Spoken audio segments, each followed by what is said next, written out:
Assalamualaikum warahmatullahi wabarakatuh. Waalaikumsalam. Ilahi anta maksudi wa ridhoka matlubi atini mahabbataka wa ma'rifataka. Alhamdulillah, puji syukur kehadirat Allah Subhanahu wa taala, berjuta nikmat yang tercurah kepada kita semua. Salah satunya adalah nikmat sehat, sehingga kita masih diberi kesempatan untuk menuntut ilmu, menggali ilmu, seperti yang dicontohkan juga oleh guru mursyid kita, Syekh Ahmad Sohibul Wafat Tajul Arifin, Qaddasallahu sirah. Salawat dan salam selalu tercurah kepada Nabi besar Muhammad sallallahu alaihi wasallam. Allahumma sholli ala Sayyidina Muhammad wa ala ali Sayyidina Muhammad. Yang pertama, saya ucapkan terima kasih kepada Ikhwan dan Akhwat yang sudah hadir dalam Zoom ini. Giat Bidang Humas Ibu Bella Jakarta, kajian online Jejak Mursyid. Bersama saya, Lina Rashid, yang akan memandu acara sampai selesai. Malam ini kajian online Jejak Mursyid masuk episode kelima. Tema kita malam ini adalah menjadi Muslim yang kafah merupakan tuntunan syariat yang berlaku sepanjang zaman. Dan alhamdulillah pemateri kita sudah hadir. Beliau Ustadz Ferry Junaidi SE. Saya biasa memanggil beliau Jiper. Nama kesayangan itu Ciperi katanya gitu ya. Beliau adalah Wakil Ketua LDTKN Jakarta, Ketua LDTKN Jakarta Pusat, Rais Subiah Jatman Jakarta Pusat, dan yang tak kalah pentingnya adalah beliau adalah Ketua Menembus Langit Suryalaya. Assalamualaikum Ustadz Ferry. Waalaikumsalam warahmatullahi wabarakatuh. Sehat ya, semangat. Alhamdulillah sehat. Iya, alhamdulillah. Terima kasih atas waktu luangnya untuk berbagi ilmu kepada kita. Biasanya sudah ketentuan orang yang berbagi ilmu itu ilmunya semakin tajam nanti. Amin, amin. Ya. Dan semoga berkah untuk kita semuanya. Amin. Jadi kita ada 2 sesi ya Ustadz. 60 menit pemaparan materi dan 30 menit tanya jawab nanti. Ya. Tentunya kita sudah tidak sabar lagi untuk mengupas lebih dalam lagi apa sih Islam kafah itu, dan apakah ada ayat Al-Qur'annya yang menjelaskan keharusan kita menjadi Islam yang kafah. Mari sama-sama kita simak pemaparan dari Ustadz Ferry. Silakan Ustadz. Baik, terima kasih Bu Haja Lina Usman yang telah memberikan kesempatan waktunya. Saya pribadi dalam rangka memenuhi undangan kajian yang mana Jejak Mursyid, kajian online yang diselenggarakan oleh Ibu Bella Jakarta. Bismillahirrahmanirrahim. Assalamualaikum warahmatullahi wabarakatuh. Waalaikumsalam warahmatullahi wabarakatuh. Alhamdulillah, alhamdulillahilladzi arsala rasulahu bil huda wa dinil haqq liyudhhirahu 'alad dini kullihi wa kafa billahi syahida. Asyhadu an la ilaha illallah wahdahu la syarikalah wa asyhadu anna Muhammadan abduhu wa rasuluhu la nabiyya ba'dah. Allahumma shalli wa sallim wa barik ala sayyidina Muhammadin wa ala alihi wa ashabihi ajma'in, amma ba'du. Ilahi anta maqsudi wa ridhaka matlubi a'tini mahabbataka wa ma'rifatak. Allahumma aftah lana bi futuhil arifin. Allahumma aftah lana bi futuhil arifin. Rabbana aftah bainana wa baina qawmina bil haqq wa anta khairul fatihin bil baraka wal karam wa syafa'ah. Asyidi Syekh Ahmad Sahibul Wafat Tajul Arifin Qaddasallahu Siranirani. Al-Fatihah. A'udzu أعوذ بالله من الشيطان الرجيم بسم الله الرحمن الرحيم Bismillahirrahmanirrahim. الحمد لله رب Alhamdulillahirabbil alamin arrahmanir rahim الرحمن الرحيم maliki yaumiddin iyyaka na'budu إياك نعبد وإياك nasta'in نستعين ihdinas siratal mustaqim siratal صراط الذين أنعمت alaihim ghairil maghdubi alaihim waladdallin amin. Rabbi shrah li sadri wa yassir li amri wahlul 'uqdatam min lisani yafqahu qawli. Yang kami hormati, yang kami muliakan, Ketua Ibu Bela DKI Jakarta, Ibu Hajalina Rasid, beserta jajaran pengurus, dan semoga ditambahkan keberkahan dan kemuliaannya oleh Allah Subhanahu wa taala. Amin. Yang kami muliakan, Baca apa perlu dibacain? para asatidah, para hujaj, para sesepuh bini sepuh, para tokoh masyarakat yang tidak bisa disebut satu persatu, tidak mengurangi rasa hormat dan ta'zim kami, dan juga yang berbahagia para ikhwan wal ahwat Thariqah Qadiriyah Naqsabandiyah Pondok Pesantren Suryalaya. Semoga ada dalam keberkahan, kemuliaan, limpahan anugerah, karunia Allah Subhanahu wa taala, dan semoga dijadikan insan yang dimampukan oleh Allah untuk dapat bermahabbah dan berma'rifat kepadanya. Amin ya rabbal alamin. Salawat kita salam, tak lupa kita aturkan, kita sanjungkan kehadirat Nabi besar Muhammad Sallallahu Alaihi Wasallam, kepada para keluarga, para sahabat, dan para pengikut beliau dari dahulu sampai sekarang dan pada masa-masa yang akan datang. Mudah-mudahan kita semua yang hadir di sini dihapus sebagai umat baginda Muhammad. Amin ya Allah, amin. Salam, dan mendapatkan syafaatul uzma di yaumil akhir nanti, dan mendapatkan syafaat dan bimbingan dari guru mursyid Kamil Mukamil Pangersa Aba Anom. Amin ya rabbal alamin. Para ikhwan wal akhwat yang berbahagia, saya ucapkan terima kasih terlebih dahulu atas kepercayaannya kepada Ibu Bella yang memberikan waktu kepada saya. Sebenarnya saya sangat grogi sekali kalau andai kata diminta untuk memberikan tausiah, memberikan khidmah ilmiah, karena pada dasarnya saya tidak punya kemampuan untuk itu. Seringkali kalau andai kata diminta untuk khidmah ilmiah, untuk kajian, selalu bawaan saya itu bolak-balik kamar mandi. itu memang sudah terbiasa seperti itu ya. Tapi kalau andai kata sudah bicara, rasa-rasa itu sudah hilang ya. Kalau sudah bicara, mudah-mudahan. Dan yang kedua juga, jejak mursyid ini banyak sekali ikhwan-ikhwan senior daripada saya. Jadi saya tadi bolak-balik telepon Bu Isti, telepon siapa? Neng Ule, setengah jam aja boleh nggak? Nggak boleh. Bu Isti, aduh saya jadi grogi nih. Saya bilang, udah nggak apa-apa Jiper ya. Ya mudah-mudahan dengan saya berbicara di depan para ikhwan ahwat ini sebagai pembelajaran buat saya. Bukan saya menggurui atau saya mengajari, tapi saya sedang belajar. Kalau andai kata belajar ada salah kan dimaafkan ya Bapak Ibu ya. Baik para ikhwan wal akhwat, Thariqah Qadir Naqsaban yang berbahagia, yang mana saya diminta untuk memberikan judul atau tema. Beberapa waktu yang lalu Bu Isti meminta saya untuk kajian Islam katanya. Saya cari-cari judul apa yang pas ya. Judulnya apa, tema yang ngena gitu loh. Akhirnya saya browsing. Saya browsing judulnya apa ya. Saya kalau andai kata diminta judul rada sedikit kagok sebenarnya, rada sedikit kagok. Tapi nggak apa-apa. Memang di mana-mana kalau andai kata khutbah itu atau khidmah ilmiah itu memang diminta judulnya. Nah kebetulan saya memberikan judul menjadi Muslim Kafah, merupakan tuntunan syariat yang berlaku sepanjang zaman. Ya.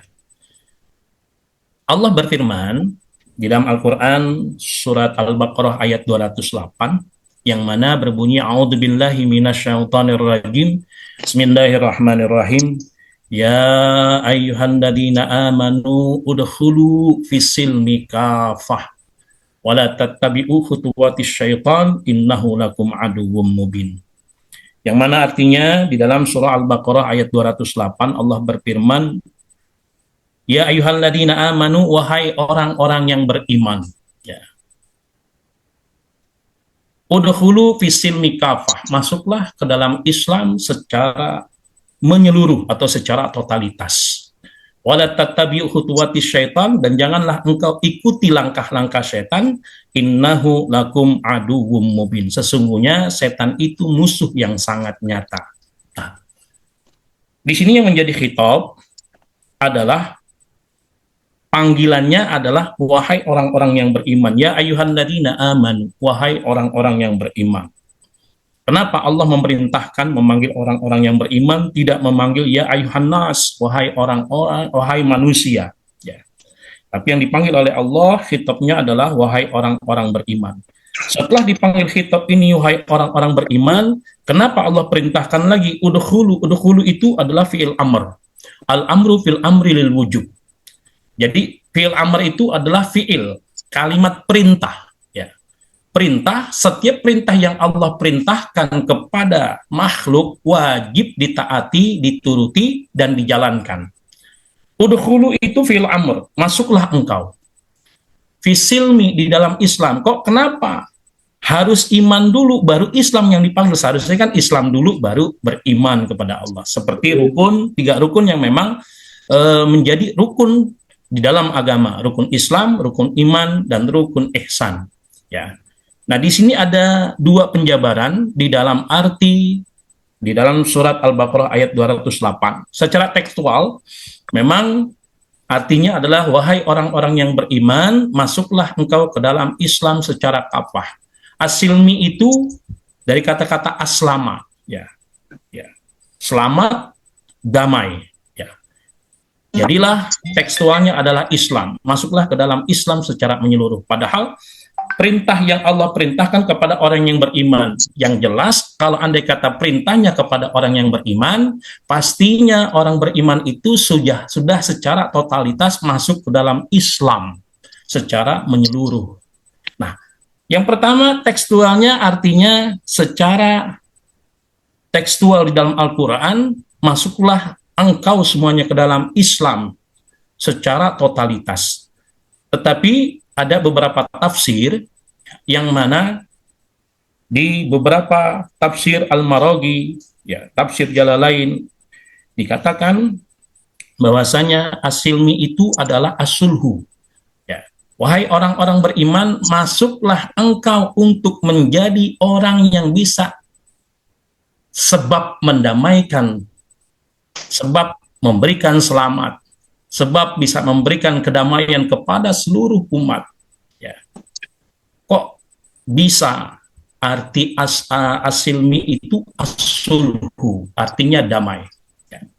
Baik, kita kaji. Yang mana tadi perintah di dalam Al-Quran, ya ayyuhalladzina amanu, wahai orang-orang yang beriman. Siapakah orang-orang beriman itu? Iman secara bahasa adalah at-tasdiq.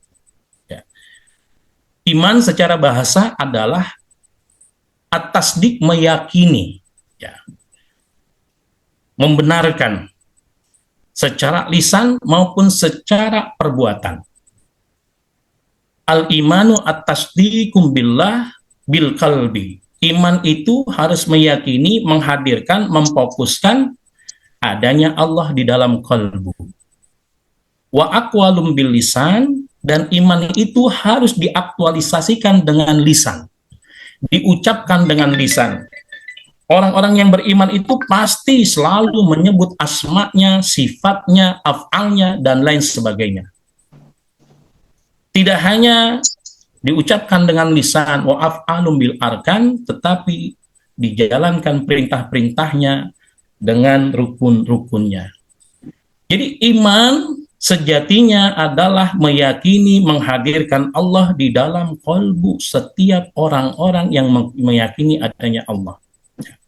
Dan yang kedua, bukan hanya diyakini adanya Allah, bukan hanya menghadirkan Allah di dalam kalbu, tetapi iman itu harus diaktualisasikan dengan banyak mengucapkan asma-Nya. Ya.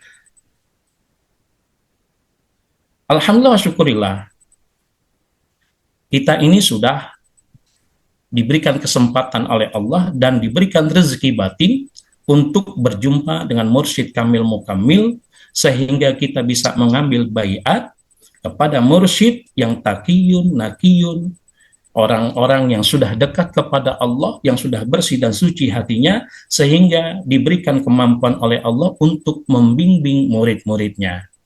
Nah, kita mengambil talqin dari beliau. Nah, sehingga iman itu adalah di dalam surah Al-Anfal, innamal mu'minuna alladzina idza dzukirallahu wajilat qulubuhum. Sejatinya orang-orang yang beriman kepada Allah Subhanahu wa taala selalu banyak menyebut namanya. Iman kepada Allah bisa diaplikasikan dengan banyak menyebut namanya. Apakah dengan membaca Al-Qur'anul Karim, apakah dengan berzikir kepada Allah Subhanahu wa taala, apakah dengan melaksanakan salat, apakah dengan melaksanakan puasa, zakat, haji dan lain sebagainya.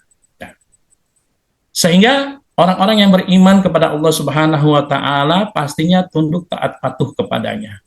Karena dia banyak memuji nama Allah. Di dalam kitab Miftahus Sudur, zikrullah alamul iman. Zikir kepada Allah tanda orang yang beriman kepada Allah Subhanahu wa taala. Sehingga dilanjutkan ayat tersebut, ya ayyuhalladzina amanu, wahai orang-orang beriman. Pastinya kalau orang sudah beriman, taat, tunduk, taat patuh kepada Allah, mengerjakan apa yang diperintahkan Allah dan meninggalkan larangan-larangan Allah. Udkhulu fis-silmi kafah, masuklah secara totalitas kepada Islam, yang mana Islam bisa membawa kedamaian, keselamatan bagi orang-orang yang ada di sekitarnya. Ya. Bahwasanya kita tahu Islam itu terdiri dari beberapa rukun. Bunyal Islam ala khamsin. Islam itu dibangun atas 5 pondasi. Pondasi yang pertama adalah, rukun Islam yang pertama adalah syahadatu alla ilaha illallah wa syahadatu anna Muhammadar Rasulullah. Pondasi rukun Islam yang pertama diawali dengan syahadat, penyaksian, kesaksian kita kepada Allah Subhanahu wa taala dengan menyatakan tiada Tuhan selain Allah dan Muhammad adalah utusan Allah.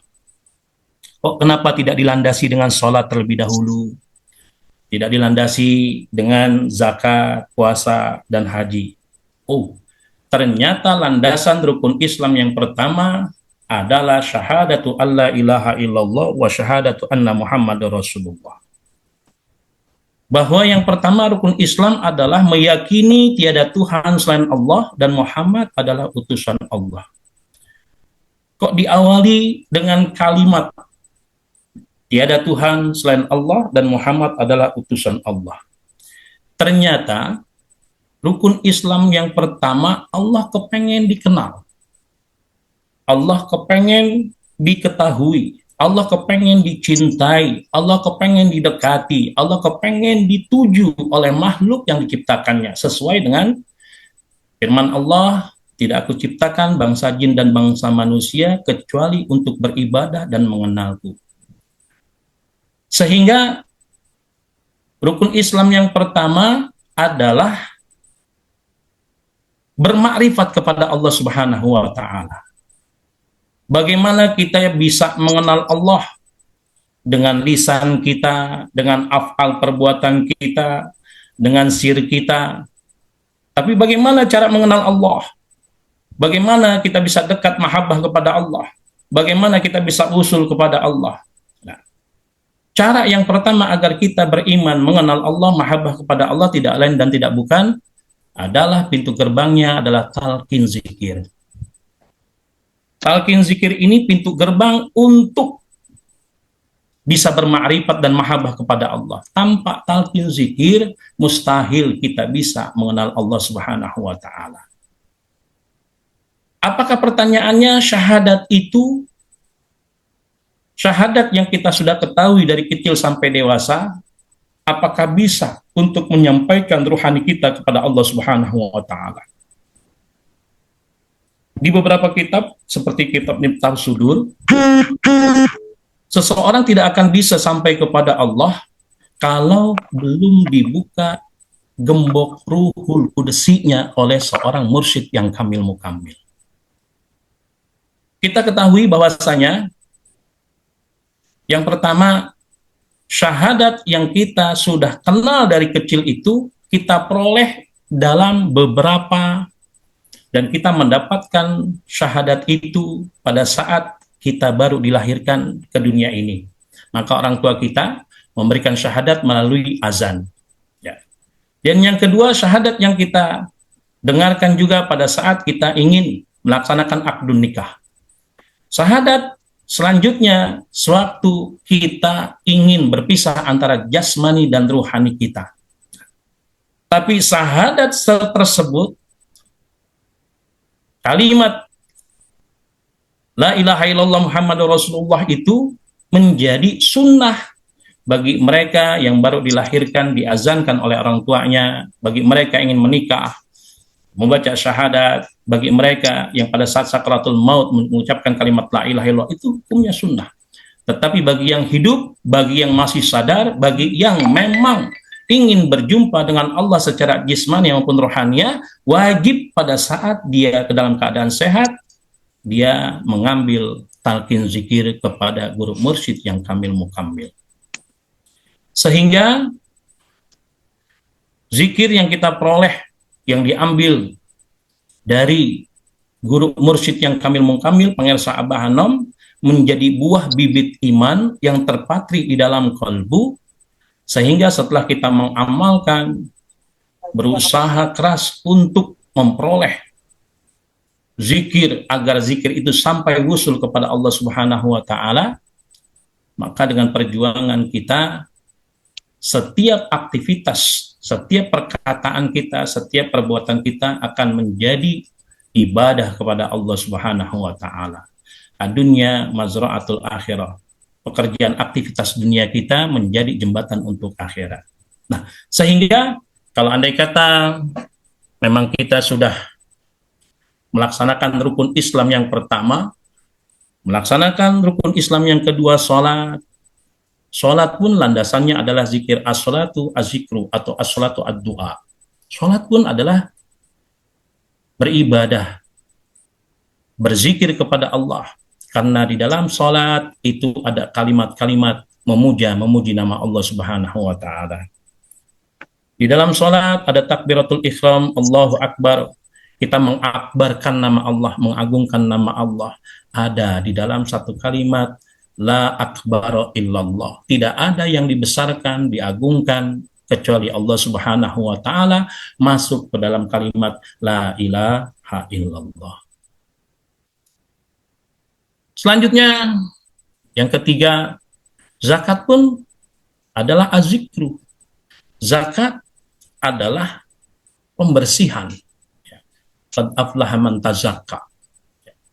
Beruntung bagi mereka yang selalu membersihkan, baik rohaniyahnya, jismaniyahnya, jiwanya, baik hartanya, dia bersihkan. Dan zakat itu pun adalah zikir. Di dalam beberapa kitab, zakat itu pun adalah zikir kepada Allah Subhanahu wa Ta'ala. Dilanjutkan, puasa Ramadan itu pun zikir kepada Allah Subhanahu wa Ta'ala, dan haji pun adalah zikrullahi ta'ala. Karena al-hajju al-arafah, haji itu adalah mengenal. Ya. Kita dikumpulkan wukuf di padang Arafah untuk mengenal Allah Subhanahu wa Ta'ala. Sehingga landasan-landasan surah Al-Baqarah ayat 208, wahai orang-orang yang beriman, Allah memanggil orang-orang beriman, tujuannya tidak lain dan tidak bukan karena orang-orang beriman adalah orang yang pasti tunduk taat patuh kepada Allah Subhanahu wa Ta'ala. Imtisalu awamirillah wajtinabu nawahi. Orang-orang yang beriman itu adalah orang-orang yang mengerjakan perintah Allah dan meninggalkan larangannya. Nah, kembali lagi kepada amaliyah zikir kalimat la ilaha illallah. Di dalam kitab Miftahus Sudur, la ilaha illallah miftahul jannah. La ilaha illallah adalah kunci untuk menggapaikan kesuksesan berada di dalam jannah atau surga. La ilaha illallah pun miftahut taqwa, kunci agar kita memperoleh ketakwaan kepada Allah Subhanahu wa taala. La ilaha illallah pun miftahul iman, kunci agar mendapatkan kelezatan iman. La ilaha illallah pun miftah, kunci, miftahus salamah, kunci untuk mendapatkan keselamatan dunia dan keselamatan akhirat. Ma'asyiral hadirin wa jumratal mu'minin rahimakumullah, para ikhwan wal akhwat yang berbahagia. Sehingga jelas ya, yang diinginkan oleh Allah Subhanahu wa taala iman yang sempurna di dalam diri kita, sehingga dengan iman yang sempurna di dalam diri kita, kita akan mendapatkan dan memperoleh Islam secara kafah, totalitas, baik lahiriah maupun batin, baik secara akwal maupun secara af'al, baik secara perbuatan maupun secara lisan. Karena memang iman itu harus diucapkan, iman itu harus disebut-sebut, sebagaimana kita harus menghadirkan Allah di dalam qalbu kita. Itu adalah tanda bukti iman. Sehingga pada saat Allah memanggil ya ayyuhalladzina amanu, wahai orang-orang beriman, udkhulu fis-silmi kafah, masuklah dalam Islam secara menyeluruh, secara totalitas. Bukan hanya masuk ke dalam Islam, tapi jiwa dan ruhani kita pun harus bisa memberikan keselamatan kepada orang-orang yang ada di sekitar kita. Seperti sabda baginda Rasulullah SAW, al-muslimu man saliman muslimuna min lisanihi wa yadihi. Orang-orang yang Islam, seorang muslim harus bisa memberikan kedamaian, harus bisa memberikan keselamatan, harus bisa memberikan ketentraman, harus bisa memberikan kedamaian, ketenangan, ketentraman, kenyamanan kepada orang-orang Islam lainnya dengan perbuatan dan ucapan. Yang menjadi pertanyaan kita, setelah kita ditalkin zikir dengan kalimat tauhid dan kalimat iman, yang mana kalimat itu adalah kalimat yang memang sangat luar biasa, apakah setelah kita mengamalkan kalimat la ilaha illallah, apakah kita setelah mengamalkan kalimat tauhid, kalimat takwa, kalimat iman, kalimat hasanat, kalimat thayyibah, kalimatul ulya, kalimatul samanul jannah, apakah kita sudah mendapatkan asar atau bekas sehingga hati kita, ucapan kita, perbuatan kita bisa menyenangkan orang-orang yang ada sekeliling kita? Apakah sudah ada asar iman di dalam kalbu kita sehingga saudara kita, kerabat kita, handetolan kita, teman sejawat kita sudah merasa tentram, sudah merasa nyaman, sudah merasa damai, sudah merasa selamat dengan ucapan dan tingkah laku kita? Ayo kita tilik, kita kaji, kita lihat seberapa besar pengaruh zikir terhadap diri kita. Seberapa besar adab akhlak kita dengan pengaruh-pengaruh zikir yang sudah kita amalkan. Seberapa kuat asar tersebut menjadi tolak ukur dan barometer kita sehingga perbuatan kita disenangi oleh orang-orang yang ada di sekeliling kita. Kalau sekiranya masih ada orang-orang yang ada di sekeliling kita, baik teman kita, kerabat kita, saudara kita, sudah merasa nyaman, sudah merasa damai, sudah merasa tentram, berdekatan dengan kita, karena ucapan dan perbuatan kita selalu terlihat baik, selalu berakhlakul karimah, karena tadi zikir sudah mempengaruhi diri kita, atau sebaliknya. Apakah iman itu sudah menjadi asar dalam tubuh kita atau belum? Bisa jadi ada orang-orang yang di sekeliling kita, dengan kehadiran kita mereka tidak merasa nyaman.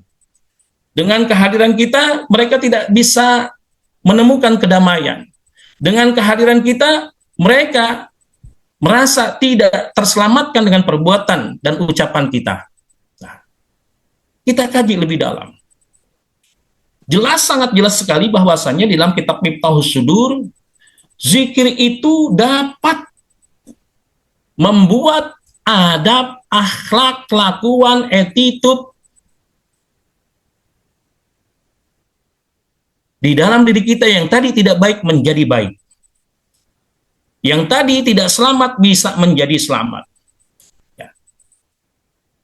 Padahal di dalam kitab Miftahus Sudur, orang-orang yang berzikir itu akan dibersihkan penyakit-penyakit hatinya. Tazkiyatun nufusihim, bersih dari segala sifat-sifat nifaq, bersih dari segala sifat-sifat munafik. Apa itu sifat-sifat munafik? Sifat sombong di dalam diri kita, sifat ujub dalam diri kita, sifat hasud dalam diri kita, sifat riya, ingin dipuji orang, beramal, ingin diperlihatkan. Kadang kita merasa diri kita paling soleh, paling solehah di antara orang-orang lain. Merasa diri kita paling alim di antara orang-orang yang ada di sekitar kita. Merasa diri kita paling ahli menjadi hamba Allah yang ahli ibadah dibanding orang-orang yang ada di sekitar kita. Kalau andai kata masih terjadi hal-hal seperti itu, berarti tidak ada asar di dalam zikir yang kita laksanakan. Sehingga zikir itu tidak membekas. Padahal di dalam kitab Miftahus Sudur, zikir yang ditanamkan, dihujamkan di dalam kalbu kita akan membuat asar, akan membuat bekas, akan membuat si pelaku atau si orang penzikir ini akan menjadi jauh lebih baik dari sebelumnya. Ya. Dinyatakan dalam sabda baginda Rasulullah SAW, kalau Nabi SAW, zikrullah alamul iman. Zikir itu tanda-tanda orang beriman.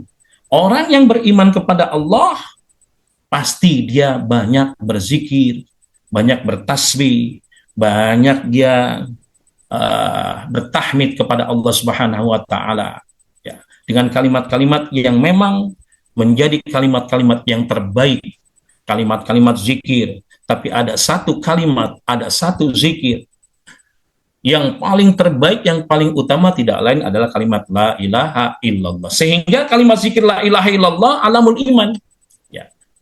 Orang yang mengucapkan zikir la ilaha illallah, tandanya dia beriman kepada Allah. Tandanya dia meyakini, tasdik kepada Allah. Di dalam kalbunya, dia selalu menghadirkan Allah, dia selalu fokus kepada Allah, baik dalam keadaan sibuk maupun tidak sibuk, dalam keadaan sehat maupun kurang sehat, hatinya selalu terpatri, fokus, hadir kepada Allah Subhanahu wa Ta'ala. Hudurul qalbi ilallah. Selanjutnya, bukan hanya sebagai tanda orang yang beriman saja zikrullah itu, wa bara'atun minan nifaq. Orang yang berzikir dengan kalimat la ilaha illallah, pasti Allah bebaskan dari sifat-sifat munafik tadi. Nah, orang yang berzikir kalimat la ilaha illallah dengan benar, dengan perjuangan yang sungguh-sungguh, pasti akan terbebas dari sifat-sifat munafik. Kalau andai kata kita sudah berzikir kalimat la ilaha illallah, masih ada sifat munafik dalam diri kita, perlu kita koreksi apa yang salah terhadap zikir kita. Dan selanjutnya kata baginda Rasulullah, wahisnu minasyaitan. Orang yang berzikir itu akan dibentengi oleh Allah dari gangguan-gangguan syaitan, dari gangguan-gangguan makhluk yang berbentuk jin, yang berbentuk iblis, berbentuk syaitan. Karena mereka akan lari tunggang langgang dengan kalimat la ilaha illallah. Ya. Iblis, syaitan, jin akan takut dengan kalimat la ilaha illallah. Maka bakarlah, ya, berilah mereka biar mereka lari tunggang langgang dengan kalimat la ilaha illallah. Nah, selain benteng terhadap gangguan setan, jin dan lain sebagainya, wahir minan niran, maka kita akan terbebas dari api neraka. Itu sabda baginda Rasulullah Shallallahu Alaihi Wasallam. Ya. Sehingga jelas kalimat la ilaha illallah sangat luar biasa. Bahkan ada satu sabda baginda Rasulullah, barang siapa yang di akhir hayatnya mengucapkan kalimat la ilaha illallah, pasti masuk surga. Permasalahannya kan tidak mudah, tidak gampang untuk mengucapkan kalimat la ilaha illallah. Almarhum aman ahabba. Seseorang itu tergantung apa yang dicintainya. Kalau andai kata seseorang cinta terhadap musik, bisa jadi wafatnya dalam keadaan dia bernyanyi. Barang siapa dia cinta nyawer di atas panggung lagu dangdut koplo, bisa jadi wafatnya dalam keadaan nyawer pada saat ada dangdut koplo. Tapi kalau andai kata dia cinta berzikir, maka diwafatkan pada saat dia cinta sewaktu dia hidupnya. Banyak ikhwan akhwat kita yang wafat dalam keadaan berzikir kepada Allah. Salah satu contoh di Masjid Jamil Huda, pada saat manakib tahun 1999 kalau tidak salah, di awal tahun 2000, ya, pada saat dia membaca tanbih di kalimat karena dia menjadi fakir miskin atas kehendak kodrat Allah. Pada saat dia mengucapkan itu, dia terdiam selama beberapa menit. Ada ikhwan yang mencolek tubuhnya, dia terkulai jatuh. Masya Allah. Ternyata pada saat itu dia wafat dalam keadaan membaca tanbih, yang mana tanbih itu dibuat oleh Panger Sahabat Sepuh. Nah, Masya ini Allah. bukti nyata almarhum aman ahabba. Seseorang itu tergantung apa yang dicintainya. Ya, pernah kita dengar beberapa bulan yang lalu ada seorang ustazah yang qori'ah. Pada saat membaca Al-Quran, dia wafat dalam keadaan membaca Al-Quran. Ya, almarhum aman ahabba. Selain apa yang dia cintai, kalau dia wafat, dia cinta kepada guru mursyid, bisa jadi wafatnya dalam keadaan cinta kepada guru mursyidnya. Nah, tapi itu harus dibukti nyatakan, diperjuangkan dengan kesungguhan kita terhadap amaliyah yang diberikan oleh guru mursyid. Karena Syekh Ibrahim Al-Mutawalli berkata, waqala Syekh Ibrahim Al-Mutawalli, irfa'u aswatakum fi dzikr ila an tahsula lakum al-jam'iyah kal arifin. Nah, untuk menggapai kalimat la ilaha illallah yang akan membekas berasar dalam diri kita, kata Syekh Ibrahim Al-Mutawalli, dia berkata, keraskan suaramu, ya, dalam berzikir agar tercapai al-jam'iyah. Ya. Kita juga tahu di kitab Miftahus Sudur, syarat orang berzikir pertama biwudu intamin, dengan wudu yang sempurna, untuk menggapai akhlak, adab, sopan santun, dan attitude yang akan bisa merubah dirinya dari attitude akhlak yang tidak baik menjadi akhlak yang baik. Ya. Pertama biwudu intamin, yang kedua bisautin qawiyin wa bidor bin syadidin. Ya. Syarat untuk berzikir kepada Allah dengan wudu yang sempurna. Yang kedua bisautin qawiyin, dengan suara yang keras ke dalam, dihentakkan kalimat illallah, diisbatkan yang ada hanya Allah, sehingga kehitaman hati kita, kekerasan hati kita akan hancur dengan kalimat la ilaha illallah. Karena la ilaha illallah adalah nur, dan yang kedua la ilaha adalah nar. Yang mana nar, api yang membakar tadi maksiat, kealfahan, kegoflahan, kelalaian diri kita yang sudah menghitam di dalam kalbu kita, dihancurkan dengan nar tersebut. Sehingga setelah batu hitam dosa-dosa kita dan kealfahan serta maksiat kita dihancurkan dengan nar, maka akan keluarlah nur yang ada di dalam diri kita. Nah, menurut Imam Syekh Ibrahim Al-Mutawalli, keraskan suaramu, irfa'us aswatakum, keraskan suaramu di dalam berzikir, hentakkan, rasakan kalimat yang diambil pangkal la ilaha illallah, rasakan kehadirannya, keraskan suaranya, hentakkan ke dalam ruhani kita. Karena apa? Agar tercapai jam'iyah, sehingga suara yang kita lantunkan, kita hantamkan, kita nafikan, kita kosongkan, kita zerokan, ya, ketiadaan diri kita yang ada hanya Allah, akan membekas di dalam kolbu dan ruhaniyah kita, sehingga tercipta al-jama'iyah. Apa itu jam'iyah? Sewaktu kita keraskan, nyaringkan suara kita, hantamkan dan benamkan kalimat illallah di dalam kolbu kita, ya, sehingga timbul asar, tercipta jam'iyah. Kalau andai kata suara kita keras, suara kita nyaring, suara kita didengar oleh telinga kita, masuk ke dalam pori-pori tubuh kita, masuk lagi ke dalam darah kita, masuk lagi ke dalam daging kita, masuk lagi ke dalam tulang kita, sehingga suara itu masuk ke dalam sumsum kita, maka semua aliran darah yang ada di tubuh kita berzikir kepada Allah Subhanahu wa taala, akan mengukir kalimat la ilaha illallah di dalam diri jismani dan ruhani kita. Sehingga tercipta tadi jam'iyah, fokus. Ya. Fokus hati, fokus ingatan kepada Allah. Nggak enak juga Bapak Ibu kalau andai kata kita berzikir itu tanpa ada suara. Contoh kita baca Quran. Membaca Quran pun zikir. Sekira-kiranya enak tidak sih kalau andai kata baca Quran itu di dalam hati? Ya. Sholat kalau tidak ada bacaan jaharnya, nggak enak juga. Sholat subuh, duhur, asar, maghrib, isya, tidak ada suaranya. Ya, kurang enak juga. Baca Quran tidak ada suaranya, tidak enak juga. Ya. Baca Quran memang harus disuarakan. Biar apa? Telinga kita yang pekak ini, yang tidak mau mendengar nasihat agama, yang tidak mau juga mendengar ayat-ayat Al-Quran, tersentuh, ya, terukir, mendengarkan firman-firman Allah, sehingga firman itu masuk ke dalam kupingnya, tembus ke dalam otaknya, tembus lagi ke dalam penglihatannya, tembus lagi ke dalam lisan dan mulutnya, tembus lagi ke dalam kalbunya, sehingga mendengarkan lafaz-lafaz asma Allah, maka akan ada pengaruh-pengaruh yang tadi kekerasan hati kita, kekerasan rohani kita akan menjadi lemah lembut karena pengaruh zikir yang ada dan kita suarakan. Nah, ini menurut Syekh Ibrahim Al-Mutawalli. Sehingga dengan zikir yang kita suarakan keras ke dalam, tercapai jam'iyah, fokus hati. Ya, hati yang tadi keras akhirnya menjadi lembut. Dari lembut akhirnya sadar diri kita. Dari sadar akhirnya hadir, ya, Allah Subhanahu wa taala dalam diri kita. Bagi Allah itu mudah. Ya, bagi Allah mudah. Tergantung perjuangan kita, tergantung himmah kita. Apakah kita memang ingin mendekat kepada Allah dengan usaha yang keras kita, atau kita tidak ingin mendekat kepada Allah sehingga kita lalai dan lupa kepada Allah Subhanahu wa taala. Ya. Karena kalau andai kata zikir itu sudah tembus ke relung hati dan kita bisa fokus kepada Allah, di dalam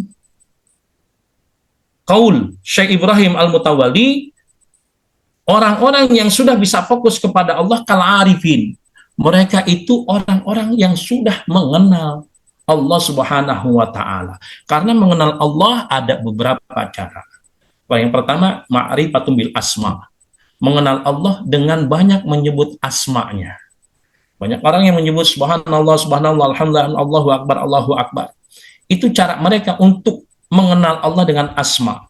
Ya, kalau kita mengenal Allah dengan asma dengan kalimat la ilaha illallah. Ini pun ma'rifatun bil asma. Ada lagi setelah kita mengenal Allah dengan asma, nanti akan ma'rifatun bis sifat. Kita akan mengenal Allah dengan sifat-sifatnya. Ya. Kok bisa setelah kita mengenal Allah dengan asma, kita akan mengenal Allah dengan sifat? Ada contoh firman Allah di dalam Al-Quran, suratul Fatihah. Suratul Fatihah diawali dengan Bismillahirrahmanirrahim, dengan menyebut nama Allah yang maha pengasih lagi maha penyayang. Ya. Kalau kita kaji, dengan itu artinya bima'ah.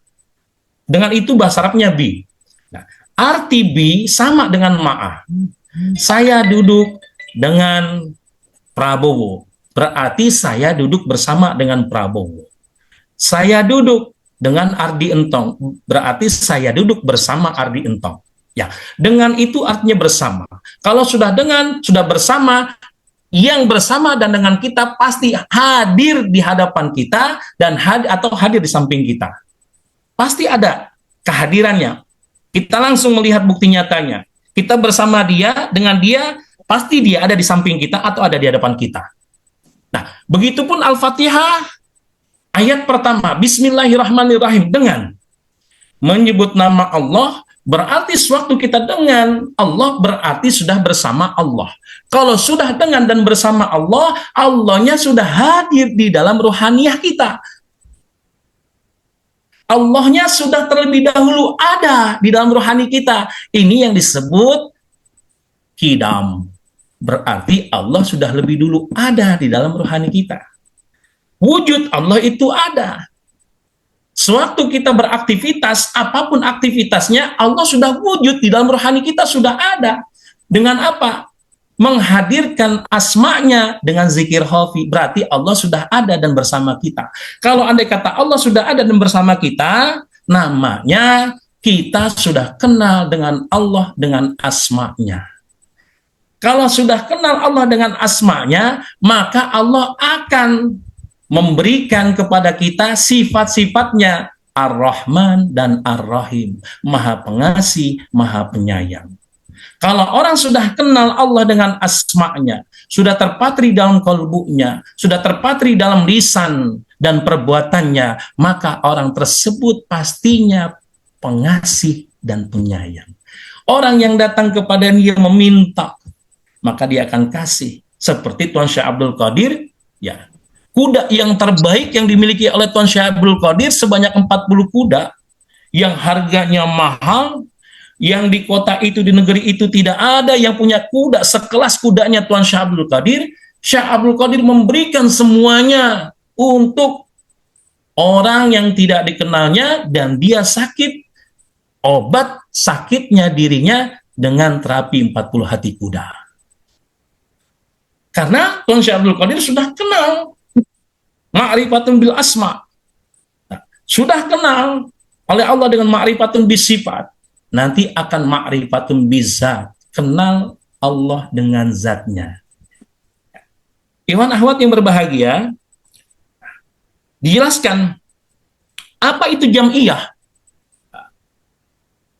Di dalam, menurut Syekh Ibrahim Al-Mutawalli, al-jam'iyah fi ijtima'il himam fi tawajjuhi ilallahi wal ishtigali bihi amma siwahu bi'izaiha.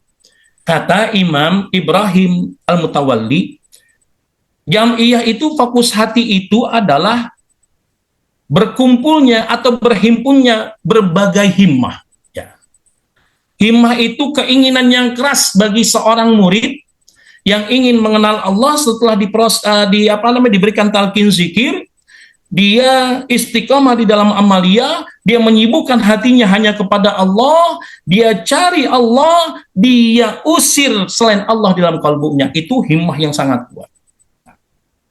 Bagi mereka yang punya himmah, keinginan yang sangat kuat, setelah ditalqin zikir, ya, dia datang ke majelis-majelis zikir, dia datang ke majelis-majelis khataman, dia datang lagi ke majelis manaqib. Karena memang dia kepengen kekerasan hatinya supaya dia ingin lebih dekat dan mengenal Allah Subhanahu wa taala. Ini namanya adalah jam'iyah, ya. Jam'iyah itu keinginan yang keras, ya. Jam'iyah itu fokus hati sehingga dirinya, jiwanya punya semangat yang kuat, keinginan yang keras untuk mendekat kepada Allah. Karena prosesi talqin yang sudah ditanamkan benih takwa di dalam dirinya oleh guru mursyid kamil mukamil, sehingga dia punya keinginan yang keras, bermujahadah, bersungguh-sungguh di dalam ibadah untuk mendekat kepada Allah. Dia sibukkan dirinya untuk tawajuh, dia sibukkan dirinya untuk mengingat Allah. Ishtighalu bihi amma siwa Allah, disibukkan hatinya untuk mengingat Allah dengan penuh himmah, kekuatan, dan kekerasan hatinya supaya dia ingin usul kepada Allah sehingga dia lupa kepada selain Allah. Yang diingat hanya Allah. Walaupun di dalam proses dirinya untuk mendekat kepada Allah penuh dengan ujian, penuh dengan halangan dan rintangan. Pasti. Ya. Ujian itu selalu ada kepada ikhwan. Banyak ikhwan, akhwat yang ada di Jakarta Pusat datang kepada kami, Ustadz, setelah kita ditalqin, belajar zikir, istiqomah, datang ke tempat manaqib, ternyata ujiannya itu lebih berat dibanding sebelum kita ditalqin zikir. Oh jelas, saya sampaikan jelas, ujian kita lebih berat karena apa? Allah cinta kepada kita. Idza ahabballahu abdan ibtalahum. Jika Allah cinta kepada hambanya, jikalau seseorang sudah dipilih menjadi kekasihnya, pasti akan aku uji, kata Allah. Sekuat apa, sehebat apa rasa cintanya kepadaku, pasti diuji oleh Allah. Tapi ujian yang Allah berikan kepada kita tidak terlepas dari, pertama, harta, kedua adalah kerabat, istri, anak, orang tua, ya. Itu yang menjadi ujian kita. Ya. Ujian-ujian, bahkan banyak kisah-kisah yang kita ketahui. Para nabi pun diuji oleh kerabatnya, diuji oleh istrinya. Ada yang nabi diuji oleh istrinya, Nabi Ayub. Ada yang nabi diuji oleh anaknya, Nabi Nuh, Kan'an. Ya. Sewaktu Nabi Nuh membuat perahu Kan'an mencemooh Nabi Nuh. Ya. Pada saat terjadi banjir bandang, Nabi Nuh meminta kepada Kan'an, silakan naik perahu wahai Kan'an. Tapi Kan'an tidak mau. Aku bisa berenang dan aku bisa menuju ke gunung.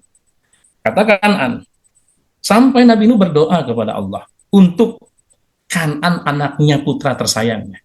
Tapi Allah memberikan warning kepada Nabi Nuh. Ya Nuh, fa innahu laysa min ahlik. Wahai Nuh, Kan'an itu bukan keturunan dan keluargamu. Ya. Sampai dikasih warning seperti itu Nabi Nuh. Nah, kisah-kisah para nabi ini ya bisa menjadi contoh buat kita yang memang ingin mendekat kepada Allah.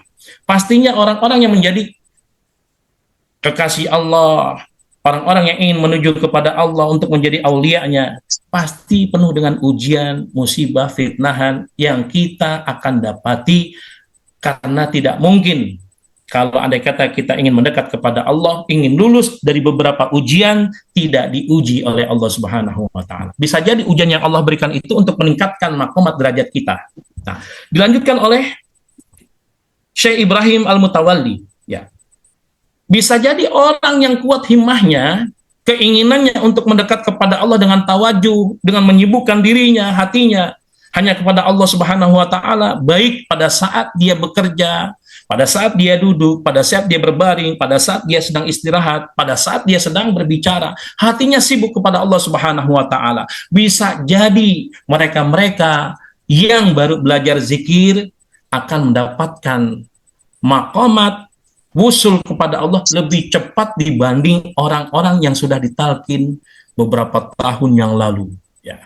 Karena dilanjutkan waqala waqad qalu, dan mereka para ulama tarekat berkata, idza zakaral murid rabbahu bi syiddatin wa azmin tawiyat lahu maqamatut tariq bi sur'atin bi ghairi bid'ain parubama qata'a fi sa'atin ma la yaqta'uhu ghairuhu fi syahrin aw aksar.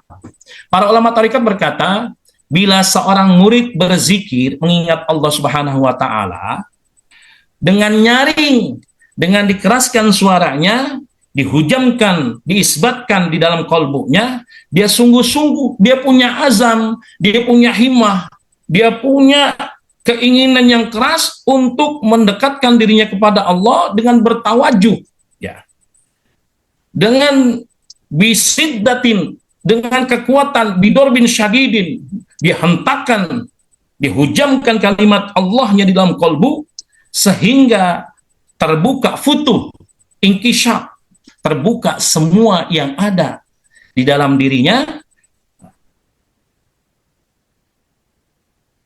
Dia akan mendapatkan sesuatu yang tidak bisa didapatkan oleh orang lain. Bahkan jarak untuk mencapai makam tertinggi tarekat usul kepada Allah, bagi mereka yang sungguh-sungguh, bagi mereka yang baru belajar, bagi mereka yang mengingat Allah dengan konsistensi yang tinggi dan dengan azam yang kuat, himmah yang keras, dia akan dimudahkan oleh Allah sehingga jalan usul kepada Allah cepat dan didekatkan baginya dengan cepat, tidak pelan-pelan.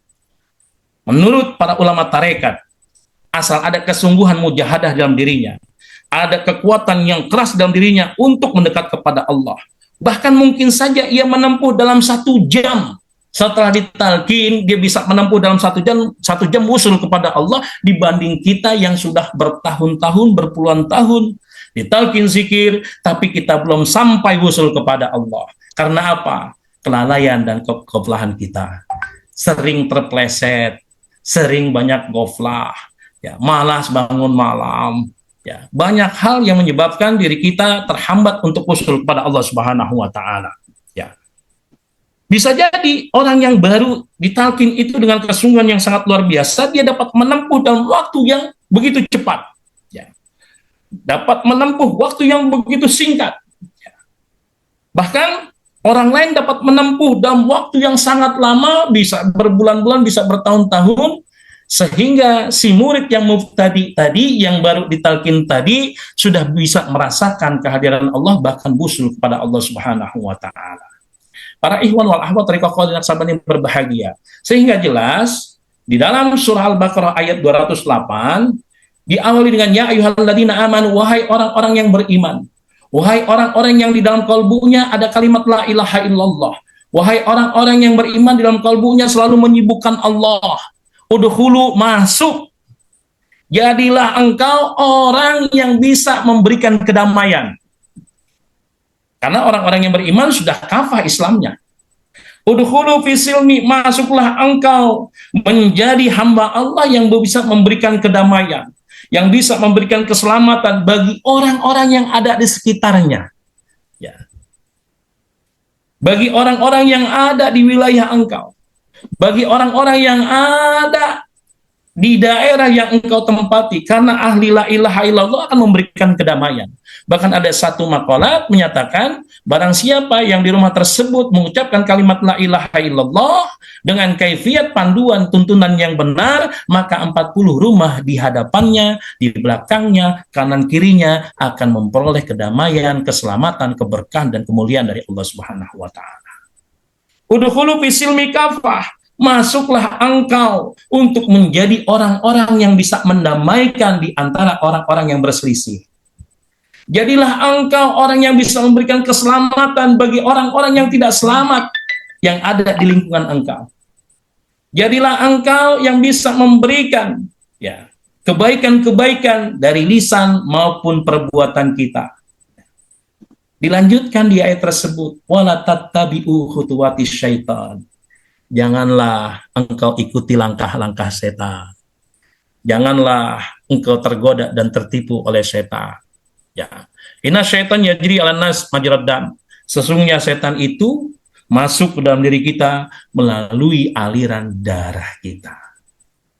Ya. Jadi setan itu masuk melalui aliran darah kita. Pusatnya darah adalah di jantung, di dalam kalbu. Ya. Kalbu di bawah puting sebelah kiri itu adalah jantung kita. Sehingga kalau andai kata kita isbatkan kalimat illallah dalam jantung itu, maka pengaruh efeknya akan besar di dalam rohani kita. Sehingga jantung itu akan menjadi bersih. Di luar jantung ada darah, darah pun akan menjadi bersih. Lapisan-lapisan yang ada di darah, apakah itu daging akan menjadi bersih. Tulangnya juga menjadi bersih, sumsumnya akan menjadi bersih. Bahkan kulit yang ada dalam diri kita, karena dilapatkan asma, maka akan menjadi bersih. Nah, inilah pandangan Allah terhadap diri kita. Innallaha la yanzuru ila suwarikum walakin yanzuru ila qulubikum. Allah melihat kalbu kita, melihat jantung kita, tidak melihat pakaian, tidak melihat jabatan, tidak melihat keindahan, keelokan tubuh kita, tapi Allah melihat kalbu kita. Dan karena kalbu adalah tempat pandangan Allah, bersihkan terus. Sucikan terus dengan kalimat la ilaha illallah. Sehingga ada efek, ada asar, ada bekas. Setiap apa yang kita lantunkan, kita hujamkan kalimat tersebut, efeknya adalah akhlak, adab, attitude, tingkah laku, perbuatan kita akan menjadi baik. Banyak contoh. Saya banyak ikhwan mantan narkoba. Salah satu admin MLS pun mantan narkoba. Keluarganya meminta, "Per, anak saya belum mau tobat." Susah dibilangnya. Bahkan kalau dibilangin, dia marah. Dia ngajak berantem saya, kata orang tuanya. Jadi memang kalau andai kata orang sudah terpengaruh oleh narkoba itu, di luar kendali kesadarannya. Suatu saat dia ditalkin oleh Kiai Nasution kalau tidak salah, tahun 99, ya, oleh Pak Nasution kalau tidak salah. Setiap hari kita bawa untuk khataman, setiap bulan kita bawa manakib. Kebetulan di Masjid Asyura itu ada pembinaan setiap malam Jumat. Kita bawa setiap malam Jumat. Kita riyadhah dengan dia. Sehari, 2 hari, seminggu, 2 minggu, sebulan, beberapa bulan. Akhirnya 5 tahun berjalan. Dia terlepas dari narkoba tanpa diinapkan di inabah. Bahkan yang sangat luar biasa, yang sangat luar biasa. Dia bisa membawa teman-temannya yang memang sudah susah untuk dihentikan narkobanya, bahkan ada yang menjadi bandar masuk ke dalam tarekat. Termasuk salah satunya diantaranya adalah ikhwan-ikhwan yang kita bina di wilayah Kemayoran. Sampai saat ini, dan ada satu ikhwan, saya tidak sebutkan namanya, yang sudah terinfeksi virus HIV, sudah terinfeksi AIDS, dan bahkan divonis oleh dokter di Rumah Sakit Darmais, hidupnya hanya 3 bulan. Hanya 3 bulan. Sampai dia putus asa terhadap penyakitnya, sampai dia itu ditaruh di satu ruangan yang memang bersama orang-orang yang terkena penyakit dan virus itu, sehingga dia putus asa ingin bunuh diri, mengakhiri hidupnya. Kita bina, kita ayomi, kita ajak dia zikir. Suatu saat dia menangis, ya, menyesali perbuatannya. Dia udah 2 kali ingin bunuh diri. Akhirnya diminta ke Pangersa Abah. Saya bawa ke Pangersa Abah.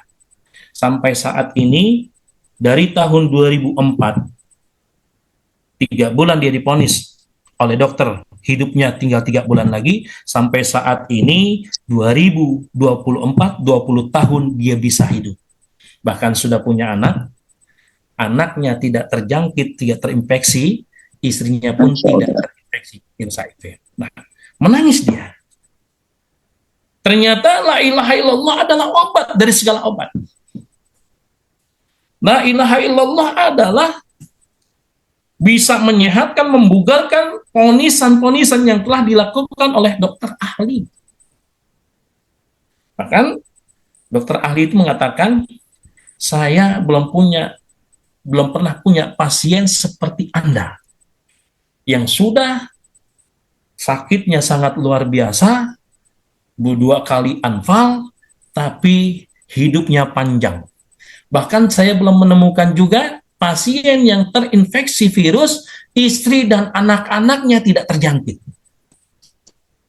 Nah, ini kalau saya bahasakan adalah kemuliaan yang ada di dalam kalimat la ilaha illallah. Allah berfirman di dalam Al-Quran, wa nunazzilu minal Qur'an ma huwa syifa wa rahmah. Sesungguhnya kami turunkan Al-Quran sebagai obat dan rahmat. Ya. Al-Quran yang kita baca itu adalah Al-Quranul Karim. Tapi ada Al-Quranul Majid yang diukir, yang ditanam bibit iman oleh guru mursyid Kamil Mukamil dengan kalimat la ilaha illallah. Itulah Al-Quranul Majid.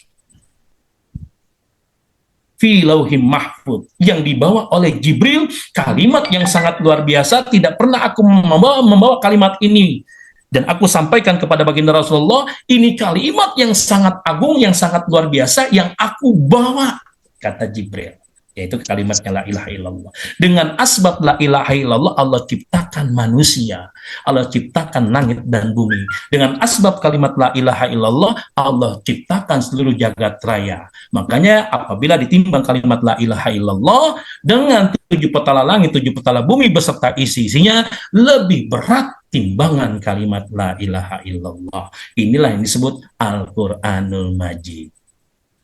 Ada lagi Al-Quranul Mubinnya. Yang mana Al-Quranul Mubinnya? Lafdul Jalalah, zikir hobi yang ditanamkan bibit tauhid oleh Pangersa Abah ke dalam kolbu murid-muridnya. Alif lam lam ha. Itulah Al-Quranul Mubin. Surat Al-Baqarah diawali dengan itu. Alif lam mim zalikal kitabu la raiba fihi hudalil muttaqin. Itu kitab, ya. Itu Al-Quran. Jangan engkau ragukan. Yang mana itu? Alif lam mim. Dulu saya kecil belajar alif lam mim artinya wallahu a'lam bimuradihi. Hanya Allah dan Rasulnya yang tahu makna alif lam mim. Tapi ada beberapa sebagian ulama menafsirkan alif adalah lafdul jalalah. Alif adalah yang disematkan dalam kalbu kita oleh guru mursyid yang berbentuk zikir hofi. Lamnya adalah kalimat la ilaha illallah, mimnya adalah Muhammadur Rasulullah. Zalikal kitabu la raiba fi. Itu kitab yang sudah disematkan di dalam Alif Lam Mim, jangan engkau ragukan lagi. Hudal lil muttaqin, itulah petunjuk bagi orang-orang yang takwa. Bahwasanya sudah jelas dalam kitab Miftahus Sudur, takwa itu adalah kalimatnya la ilaha illallah. Makanya la ilaha illallah miftahut taqwa, kunci untuk menuju ketakwaan. La ilaha illallah adalah miftahul iman, kunci untuk menuju keimanan. La ilaha illallah, kalimatul ulia, kalimat yang sangat tinggi. La ilaha illallah, kalimatul thayyibah, kalimatul hasanah, kalimat ikhlas, kalimat sabar, kalimat syukur. Jadi la ilaha illallah mencakup keseluruhan yang ada di langit maupun yang ada di bumi. Luar biasa hebatnya kalimat la ilaha illallah. Sehingga ya, yang dipanggil adalah orang-orang yang beriman, yang mana hatinya terpatri, ada di dalam kalbunya kalimat tauhid, dan ada di dalam kalbunya kalimat lafdzul jalalah atau zikir khafi. Karena orang yang sudah mengamalkan dan menanamkan kalimat, ditanamkan kalimat tersebut oleh guru taqiyun naqiyun, seorang guru mursyid yang sudah dekat maqamatnya kepada Allah, dia berhak untuk menanamkan kalimat tersebut kepada murid-muridnya, sehingga murid itu dibawa atas bimbingan guru, bukan kemampuan kita. Kita nggak bisa apa-apa. Laula murabbil arab turabi, tanpa guru kita nggak akan kenal Allah. Tanpa pangersa abah kita nggak akan menemukan kelezatan zikir. Tanpa pangersa abah kita nggak akan merasakan bagaimana sir itu berjalan. Di dalam latifatul qalbi, pindah ke latifatul ruhi, pindah lagi ke latifatul sirri. Nggak akan merasakan itu. Ya, karena bimbingan beliau, karena dibina oleh beliau, kita merasakan yang sangat luar biasa di dalam diri kita, sehingga kita menjadi Islam yang kafah, Islam yang totalitas, Islam juga yang memberikan kedamaian kepada muslim lainnya, Islam yang memberikan keselamatan kepada lingkungan yang ada sekitarnya, dan Islam yang membawa ketentraman, ketenangan di dalam diri kita. Sehingga kita ucapkan alhamdulillahirabbil alamin. Dengan tanaman zikir yang ada dalam diri kita, pengaruh-pengaruh, baik itu pengaruh bangsa jin, pengaruh iblis, pengaruh setan. Kita tahu setan itu musuh yang nyata.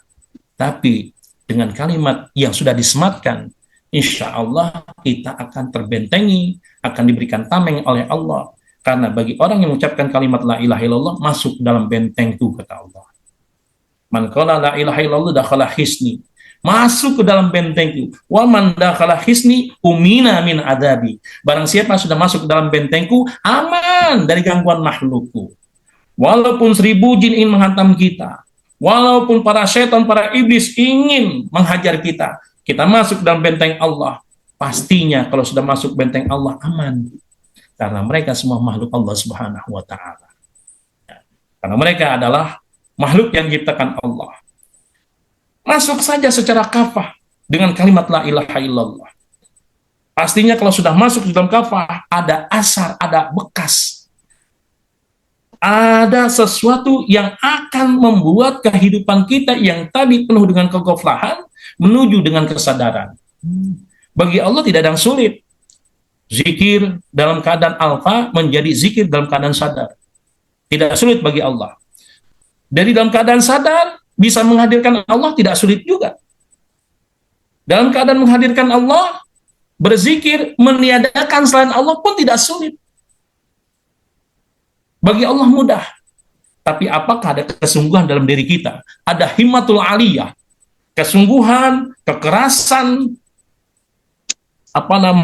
kekuatan ingin mendekatkan diri kita kepada Allah, ingin meleburkan diri kita dengan asma-Nya, mengosongkan diri kita, yang kita hadirkan hanya Allah Subhanahu wa ta'ala. Kalau andai kata ada perjuangan ke situ, kita mengejar Allah dengan mengikuti rangkaian-rangkaian ibadah amaliyah Tarekat Qadir Naqsabandi Pondok Pesantren Suryalaya, maka di situ ada bimbingan guru mursyid Kamil Mukamil. Nanti di situ ada yang membawa, membina, ada yang mengusulkan. Kita tidak akan kenal Allah tanpa bimbingan beliau. Bahkan kita tidak akan merasakan kehadiran Allah tanpa bimbingan seorang guru mursyid. Dengan asbab beliau, kita bisa kenal, bisa mahabbah, bisa cinta, bisa bermakrifat kepada Allah. Mudah-mudahan dengan kajian yang singkat ini, kita semuanya diberikan kemampuan oleh Allah Subhanahu wa Ta'ala untuk kepadanya, untuk dapat bermakrifat kepadanya, pastinya dengan bimbingan, dengan arahan guru mursyid kamil mukamil yang sejatinya beliaulah yang menyampaikan ruhani kita kepada Allah Subhanahu wa Ta'ala. Beliaulah yang menjadi asbab kita dekat kepada Allah, dan beliaulah yang akan menjadi harapan dan tumpuan kita baik di alam dunia maupun di alam akhirat. Saya yakin beliau membimbing bukan hanya di alam dunia, beliau pun membimbing murid-muridnya pada saat sakratul maut. Beliau pun membimbing murid-muridnya pada saat ditanya di alam barzah, di alam kubur oleh malaikat Munkar Nakir. Beliau pun akan membimbing murid-muridnya pada saat nanti manusia dikumpulkan di padang mahsyar. Dan beliau akan membawa kita menuju ke satu bendera yang disebut Wilaul Hamdi. Bendera yang dibawa oleh baginda Rasulullah, yaitu kalimatnya la ilaha illallah. Beliau yang akan memimpin kita untuk bersama-sama dengan baginda Muhammad SAW. Itu tertuang di dalam Al-Quranul Karim. Nanti lain waktu kita bahas apakah benar guru mursyid itu membimbing di padang mahsyar, mengumpulkan semua murid-muridnya, tapi murid yang bagaimana yang dibawa oleh guru. Ada kriterianya. Ya. Mudah-mudahan dengan kajian yang sangat singkat ini bisa bermanfaat bagi diri saya dan bermanfaat bagi semuanya.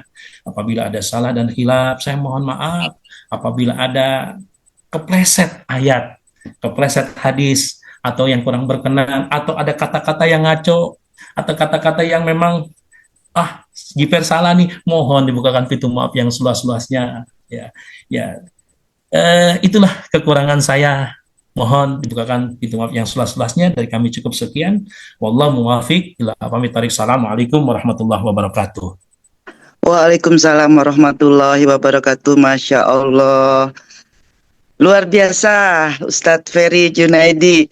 Kita selama ini sering dengar kan kafah itu apa ya? Ternyata malam ini kita mendapat ilmu bahwa kafah itu adalah sepenuhnya menyerahkan diri, seperti itu ya.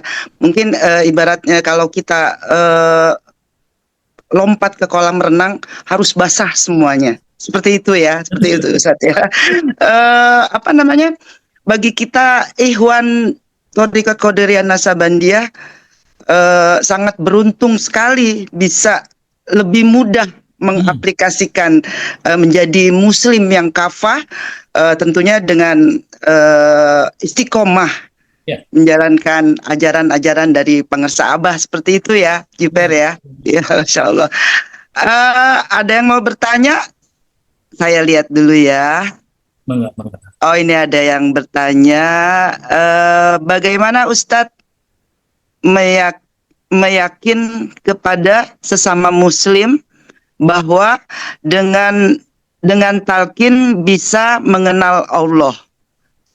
Begitu. Jiper. Bagaimana Ustadz meyakini kepada sesama muslim bahwa dengan talqin bisa mengenal Allah? Ya, baik Bu Haji. Bagaimana kita caranya untuk memberikan pemahaman kepada sesama muslim bahwasanya dengan talqin itu adalah pintu gerbang masuk untuk mengenal Allah, kan seperti itu. Nah, kembali lagi untuk memberikan keyakinan kepada orang-orang yang belum paham tentang talqin zikir. Nah, kita harus mempunyai ilmu. Ya, yang pertama ada kursus tasawuf, yang mana kursus tasawuf itu bisa dijadikan maroji, bisa dijadikan keilmuan kita untuk mengajak keluarga kita yang muslim atau sahabat kita atau kerabat kita yang ada sekitar kita, bahwasanya orang itu kalau andai kata sudah memang perlu strategi gitu loh, strategi. Betul. Karena gini, orang kalau andai kata sudah mendengar tarekat, mendengar tasawuf, itu akan lari dari diri kita, lari dari jangkauan kita, lari dari hadapan kita. Wah, jangan belajar tasawuf. Kalau andai kata nggak keteken, maka akan jadi gila. Nah, ini memang apa namanya, orang-orang Belanda, ya, apa namanya, yang memang tahu untuk bagaimana caranya menjauhkan umat Islam itu kepada tasawuf atau tarekat. Karena memang pahlawan-pahlawan kita itu orang-orang tarekat.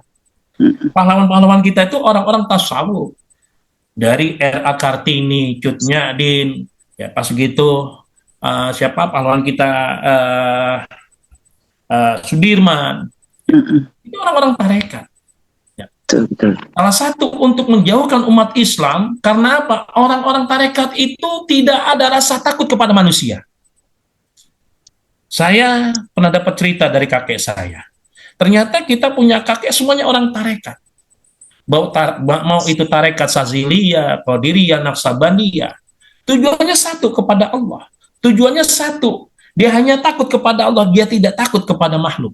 Nah, karena orang tarekat itu nggak pernah punya rasa takut kepada makhluk, akhirnya dibuatlah tadi, ya, statement-statement yang memang untuk menjauhkan umat Islam kepada tarekat. Saya pernah membuat acara kursus tasawuf, tapi saya tidak menggunakan nama kursus tasawuf. Saya menggunakan pelatihan manajemen kolbu. Ya. Kita siasati itu. Pada saat kita buat pelatihan manajemen kolbu, saya undang 102 masjid yang ada di Kemayoran. Baik itu masjid NU, masjid Muhammadiyah, masjid Wahabi, masjid PKS, masjid Persis, semuanya saya undang. Hadir semuanya. Pelatihan manajemen kolbu. Yang memberikan materi pada saat itu Jihan, Jidika, Sat Odi, dan yang terakhir pakai Wafi. Kalau tidak salah. Pakai Wafi yang memberikan talqin zikir. Nah, ternyata pada sesi talqin zikir, sebagian banyak yang pulang. Sebagian banyak yang pulang, karena tidak mau dibayar. Betul. Kita sudah menggunakan strategi itu. Akhirnya di talqin itu ada sekitar 192. Nah, ternyata itu efektif, gitulah, efektif. Tapi kalau andai kata kita ajak langsung, ayo talqin zikir, wah dia nggak akan mau. Perlu strategi. Yang kedua, kita harus mempunyai ilmu yang mumpuni. Kursus tasawuf itu pembekalan keilmuan tentang tasawuf, tentang manfaat zikir, kenapa itu harus ditalqin, ayat dan hadisnya tentang talqin itu ada semua dalam kursus tasawuf. Sehingga pada saat kita mengajak seseorang, kita sudah mengetahui landasan hukumnya. Seperti itu. Ada di dalam kursus tasawuf bahwasanya Sayyidina Abu Bakar ditalqin oleh baginda Rasulullah dengan zikir jahri dan zikir khafi. Dengan kalimat la ilaha illallah, dengan lafzul jalalah, alif lam lam ha itu. Nah, dengan zikir khafi. Jadi bukan satu zikir aja Abu Bakar itu ditalqin oleh baginda Rasulullah. Dalam kitab Miftahus Sudur itu, 2 diberikan oleh Rasulullah Abu Bakar As-Siddiq itu. Yang pertama zikir jahri, yang kedua zikir khafi. Nah, begitupun Umar, Utsman, Ali, mereka dibaiat oleh baginda Rasulullah dengan talqin zikir jahri maupun zikir khafi. Dalam kitab Miftahus Sudur itu ada. Sehingga landasan hukumnya ada. Bahkan salah satu sahabat Rasulullah, dia pernah menyaksikan, mendengar, melihat langsung bahwasanya pada saat sholat tertentu Rasul berzikir jahri.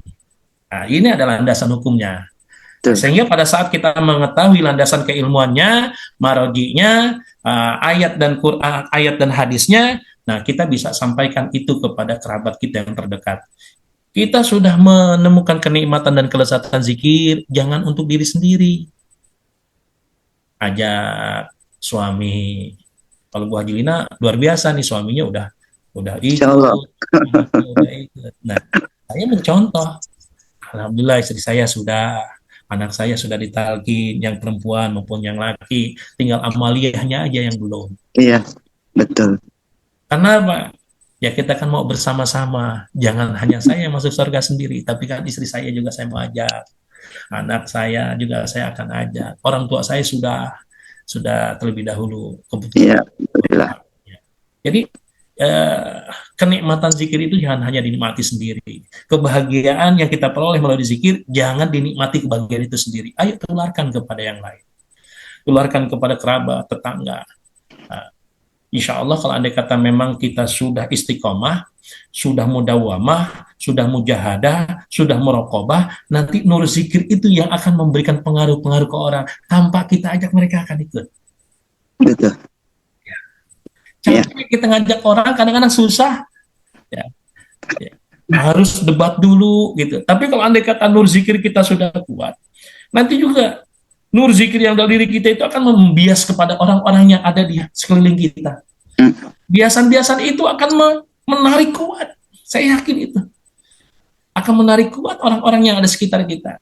Akhirnya tanpa kita minta, mereka datang dengan sendirinya mau belajar zikir. Gak mungkin orang datang punya masalah, datang kepada orang yang punya masalah. Nah, Orang yang benar. ketenangan. Orang yang tidak punya masalah karena sudah teratasi dengan zikir tadi. Zikir itu menyelesaikan masalah. Ibarat kata zikir itu seperti slogan pegadaian. Menyelesaikan masalah tanpa masalah. Menyelesaikan masalah tanpa masalah ya. Masalah sebesar apapun, sehebat apapun, dengan zikir itu tuntas. Iya.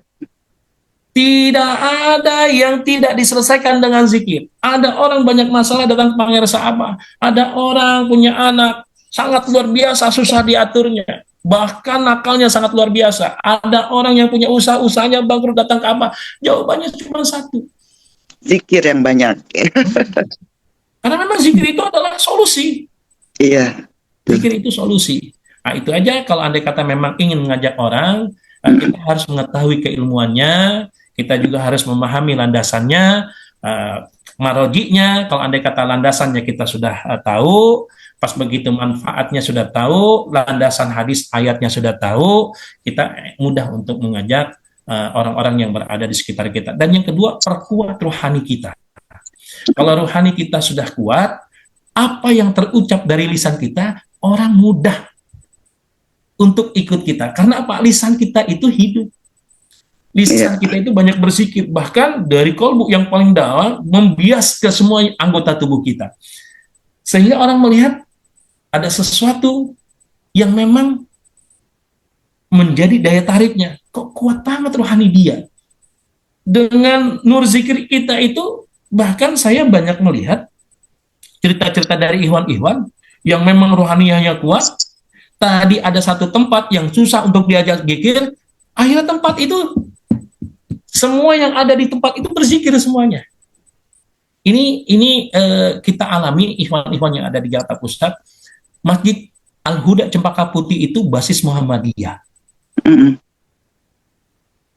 Ketua masjidnya Muhammadiyah, pengurusnya orang Muhammadiyah Tulen, jajarannya orang Muhammadiyah Tulen. Nah, ada satu ikhwan sebagai imam masjid di situ.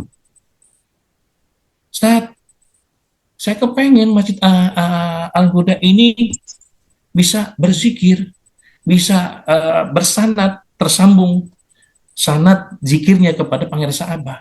Tapi permasalahan yang ada, pengurusnya adalah Muhammadiyah.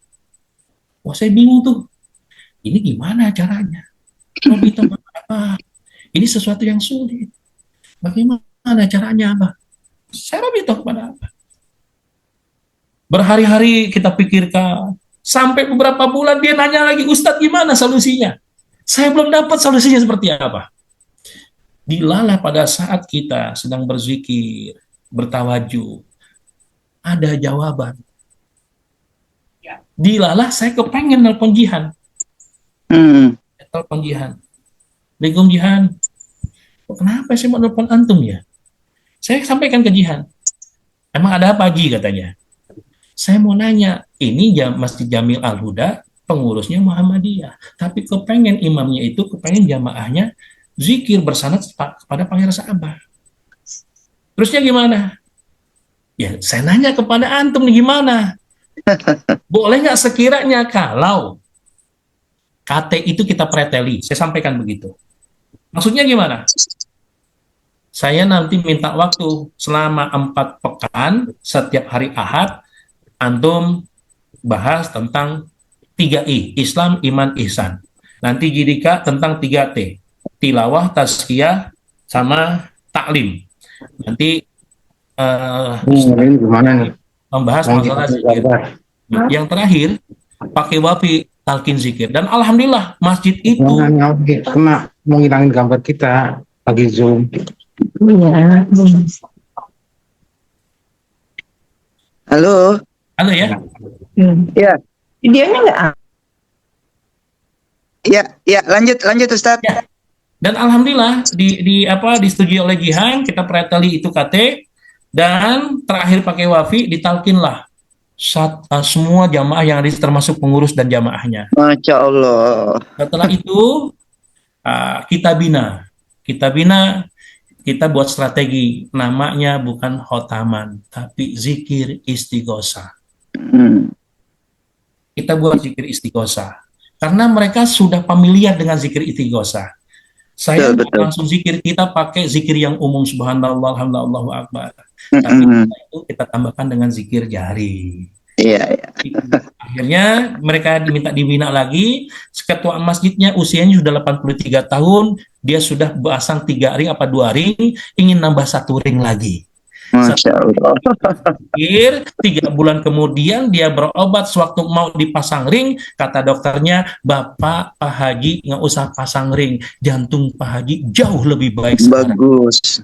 Subhanallah. Ditanya, apa yang dilakukan Pak Haji Gito? Dia bilang, saya ikut zikir yang dilakukan oleh salah satu Ustadz Suryalaya. Dia datang kepada saya, Ustadz Ferry, jangan dihentikan zikir ini. Jantung saya merasa jauh lebih baik. Subhanallah ya. Buktinya kan bahwasanya zikir itu sebagai obat. Betul. Dari segala obat. Saya meyakini itu. Dan menurut kita susah, menurut Allah dan menurut Pangeran Saabah itu mudah. Dan kita nggak tahu itu. Ternyata dari setiap pergerakan kita ada jalan keluar. Yang penting kita mau bergerak, kita mau berkhidmat, kita totalitas kepada guru, pasti akan ada jalan keluar yang terbaik.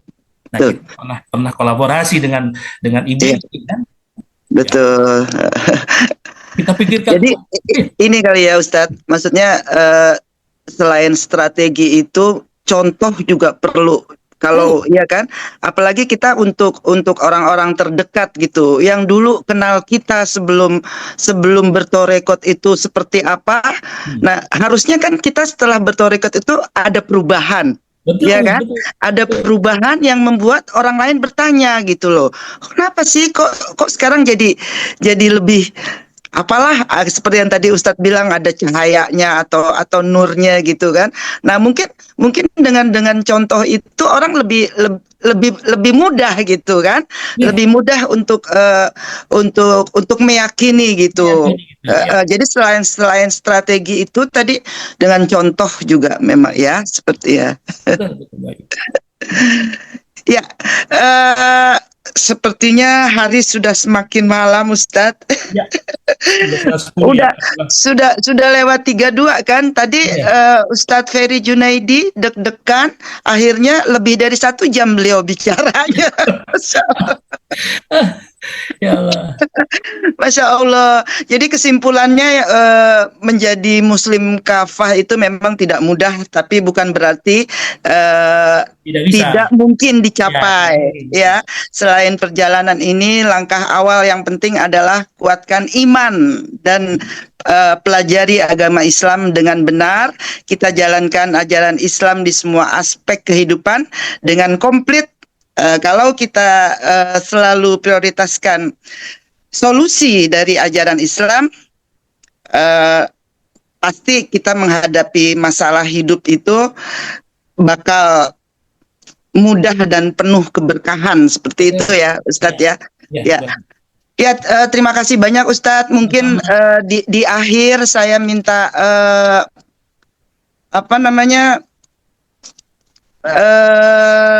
closing statementnya dari Ustadz dengan materi yang disampaikan tadi.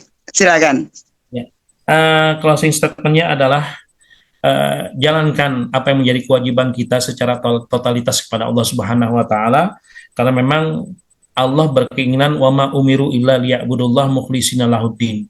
Ya, tidak aku perintahkan segala apa yang aku perintahkan, baik yang wajib yang dan sunnah, hanya untuk memurnikan namaku, kata Allah. Hanya untuk mengagungkan dan mensucikan namaku, yaitu dengan kalimat la ilaha illallah. La ilaha illallah. Memurnikan kalimat zikir khafi dalam kalbu kita sebagai tanda kita memurnikan nama Allah. Kalau sudah memurnikan nama Allah, akan timbul totalitas, akan timbul kedamaian, akan timbul keselamatan. Apa yang kita jalankan hanya untuk mencari ridhonya. Itu saja. Amin, amin. Terima kasih banyak Sama-sama, Ustadz Ferry Junaidi, Masya Allah. Malam ini kita terhujani dengan ilmu yang luar biasa. Terima kasih, semoga kita bisa jumpa lagi di lain episode ya. Terima kasih juga untuk semua ikhwan dan akhwat yang sudah hadir. Mohon maaf bila ada salah kata. Wabillahi taufik wal hidayah. Saya Lina Rashid, mohon undur diri. Wassalamualaikum warahmatullahi wabarakatuh. Waalaikumsalam warahmatullahi wabarakatuh.